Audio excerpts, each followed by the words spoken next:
నేడు మరోసారి సీఎం చంద్రబాబును డిప్యూటీ సీఎం పవన్ కళ్యాణ్ కలనున్నారు. ఈ సమావేశానికి బీజేపీ రాష్ట్ర అధ్యక్షుడు మాధవ్ కూడా హాజరు కానున్నారు. కల్తీనే వ్యవహారంపై చర్చించే అవకాశం ఉంది.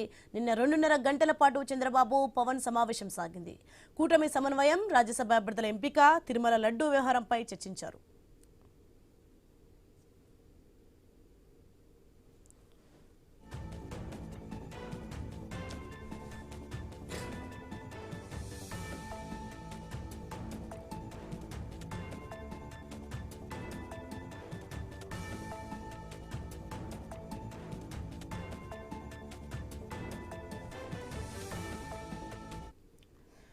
బ్రేకింగ్ చూస్తున్నాం మనం. నేడు మరోసారి సీఎం చంద్రబాబును డిప్యూటీ సీఎం పవన్ కళ్యాణ్ కలనున్నారు. ఈ సమావేశానికి బీజేపీ రాష్ట్ర అధ్యక్షుడు మాధవ్ కూడా హాజరు కానున్నారు. కల్తీనే వ్యవహారంపై చర్చించే అవకాశం ఉంది. నిన్న 2.5 గంటల పాటు చంద్రబాబు పవన్ సమావేశం సాగింది. కూటమి సమన్వయం, రాజ్యసభ అభ్యర్థుల ఎంపిక, తిరుమల లడ్డూ వ్యవహారంపై చర్చించారు. రైట్, ఇదే అంశానికి సంబంధించి మరింత సమాచారం మా ప్రతినిధి కాంతి లైవ్ లో సిద్ధంగా ఉన్నారు. ఎస్ కాంతి, నేడు మరోసారి చంద్రబాబు పవన్ కలనున్నట్టుగా తెలుస్తుంది. ఏంటి దీనికి సంబంధించిన పూర్తి డీటెయిల్స్ ఏంటి? సోని, ఈరోజు మరొకసారి సీఎం చంద్రబాబు నాయుడు తోటి డిప్యూటీ సీఎం పవన్ కళ్యాణ్ అలాగే బీజేపీ రాష్ట్ర అధ్యక్షుడు మాధవ్ భేటీ అవుతున్నారు. కల్తీ నెయ్యి వ్యవహారం అంశంలో రాష్ట్ర వ్యాప్తంగా ప్రజలకు ఒక సందేశం ఇవ్వాలనే ఉద్దేశంలో అటు కూటమి నాయకులు ఉన్నట్లుగా తెలుస్తూ ఉంది. ఇక ఈ భేటీలో ప్రధానంగా మంత్రులు కూడా హాజరు కావాలని చెప్పి ఆదేశాలు జారీ చేశారు. ఈ నేపథ్యంలోనే కాసేపటి క్రితమే పవన్ కళ్యాణ్ సీఎం చంద్రబాబు నాయుడు నివాసానికి చేరుకున్నారు. మరి కాసేపట్లో బీజేపీ రాష్ట్ర అధ్యక్షుడు మాధవ్ సైతం పార్టీ సీఎం క్యాంప్ కార్యాలయానికి చేరుకోబోతున్నారు. మంత్రులు ఆనం రామనారాయణ రెడ్డి అలాగే నారాయణతో పాటు పార్థసారథి ఇలా కొంతమంది మంత్రులు ఇప్పటికే సీఎం నివాసానికి చేరుకున్నారు. మరి కాసేపట్లో మిగిలిన మంత్రులు కూడా వచ్చే అవకాశం కనిపిస్తూ ఉంది. ఇక రాష్ట్ర వ్యాప్తంగా జరుగుతున్నటువంటి కల్తీ నెయ్యి వ్యవహారం అంశంలో ప్రజలకు సిట్ ఇచ్చినటువంటి నివేదికను బేస్ చేసుకుని ప్రజలకు ఎట్లా వివరించాలి, ఎందుకంటే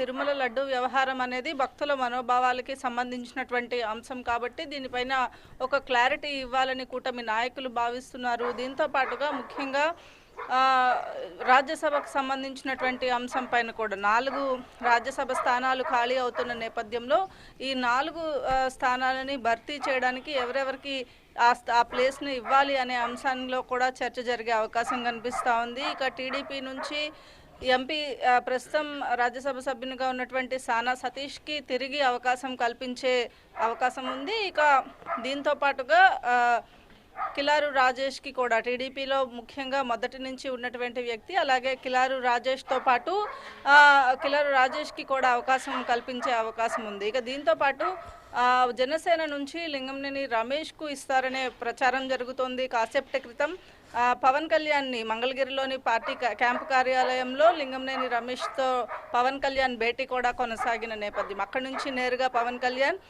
సీఎం నివాసానికి చేరుకున్నారు. ఇక బీజేపీ నుంచి ఎవరికి ఇస్తారు అనే క్లారిటీ అయితే ఇంకా ఢిల్లీ నుంచి క్లారిటీ లేదని తెలుస్తూ ఉంది. బీజేపీకి ఇస్తారా లేకపోతే టీడీపీకే ఇస్తారా అనే అంశం పైన కూడా క్లారిటీ ఈరోజు వచ్చే అవకాశం కనిపిస్తూ ఉంది. ఇక రాష్ట్ర ప్రజలకు ఈరోజు కల్తీ నెయ్యి వ్యవహారం పైన మాత్రం ఒక క్లారిటీ ఇవ్వాలి. రాష్ట్ర వ్యాప్తంగా వైసీపీ చేస్తున్నటువంటి దుష్ప్రచారాన్ని తిప్పికొట్టే ప్రయత్నం కూటమి నాయకులు చేస్తున్నారని చెప్పుకోవాలి. మరొక వైపు రైల్వే కోడూరు ఎమ్మెల్యే అరవ శ్రీధర్కి సంబంధించినటువంటి అంశంలో కూడా కమిటీ ఇచ్చినటువంటి నివేదిక ఆధారంగా జనసేన పార్టీ చర్యలు తీసుకునే అవకాశం ఉన్న నేపథ్యంలో, ఆయన ఒక శాసనసభ్యులుగా ఉన్న నేపథ్యంలో ఈ వ్యవహారానికి సంబంధించి కూడా అటు సీఎంతో పవన్ కళ్యాణ్ చర్చించి ఒక నిర్ణయం తీసుకునే అవకాశం కూడా కనిపిస్తూ ఉంది. ముఖ్యంగా 3 ప్రధానమైన అంశాలు రాష్ట్ర వ్యాప్తంగా ఆంధ్రప్రదేశ్లో ప్రస్తుతం నడుస్తున్నటువంటి రాజకీయ అంశాలన్నిటిపైన కూడా చర్చించడంతో పాటు 3 ప్రధాన అంశాలపైన కూడా ఈరోజు కూటమి నాయకుల చర్చ తర్వాత అటు సీఎం చంద్రబాబు నాయుడు కావచ్చు, డిప్యూటీ సీఎం పవన్ కళ్యాణ్ అలాగే బీజేపీ రాష్ట్ర అధ్యక్షుడిగా ఉన్నటువంటి మాధవ్ ప్రెస్ మీట్ పెట్టి ప్రజలకు వివరించే అవకాశం కూడా కనిపిస్తూ ఉంది. సోని, విస్కాంతి, నిన్న చూసుకుంటే 2.5 గంటల పాటు అయితే సమావేశం సాగినట్లుగా తెలుస్తుంది. ఈరోజు ఎన్ని గంటల పాటు సమావేశం జరగనుంది? ఇంకా ఎంతసేపట్లో కలనున్నారు చంద్రబాబు కానీ పవన్ కానీ?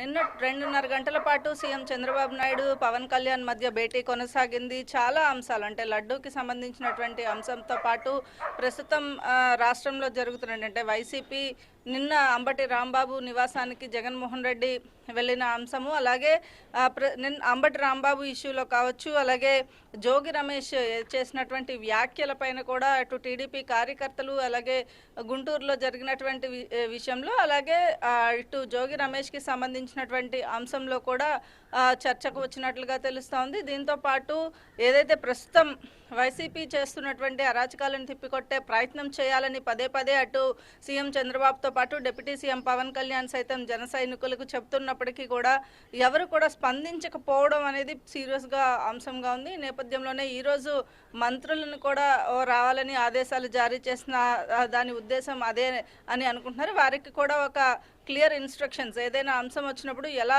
తిరిగి సమాధానం చెప్పాలి, ప్రజలకు వివరించాలి. అంటే బాధ్యతాయుతమైనటువంటి ప్రభుత్వం, కూటమి ప్రభుత్వం అధికారంలో ఉన్న నేపథ్యంలో దీనికి సంబంధించి ఏదైనా ఇష్యూ వచ్చినప్పుడు దాన్ని ప్రజలకు వివరించే ప్రయత్నం చేయాలి అనే అంశం పైన కూడా ఈరోజు మంత్రులతో మాట్లాడే అవకాశం ఉంది.